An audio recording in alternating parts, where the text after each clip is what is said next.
বাইম মাছ ফেকের নিচে থাকে কিন্তু তার গায়ে ফেক লাগে না, কচু ভাতা পানির থাকলে তার গায়ে পানি লাগে না, এই সমস্ত বাইম মাছের মতো কিছু বান্দর টাইপের মুনাফিক চরিত্রের মানুষও আমাদের সমাজে থাকে, যারা তাকে জগরার মূল নায়ক, কিন্তু এদেরকে ধরতে সইতে পাওয়া যায় না। এই সমস্ত মুনাফিক চরিত্রের চুগলকুর যারা, আল্লাহর রসুল ফরমান তারা দুনিয়ার মানুষের কাছে ধরা না খাইলেও মরণের সাথে সাথে তাদের কবরে আযাব জারি হয়ে যাবে। আল্লাহর রসুল বলেন এই দুইটা কবরে শাস্তি হওয়ার কারণ হইল, এর মধ্যে একটা কবরস্থ লোক দুনিয়ায় থাকতে কি করত বলেন আপনারা? চুগলকুরি কি করত? চুগলকুরি করত। এই দেশে কোনো চুগলকুর নাই।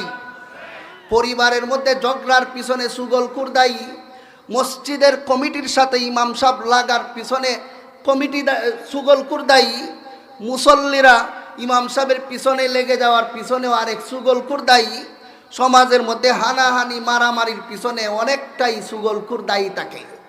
আর এই সমস্ত চুগলকুর আমাদের সমাজে বড়া বড়া। এই চুগলকুররা কি রেহাই পাবে না কবরে যাওয়া মাত্রই শাস্তি? আল্লাহর রসুল ফরমান একটা লোকের কবরে শাস্তি হওয়ার কারণ সে দুনিয়ায় থাকতে চুগলখড়ি করত।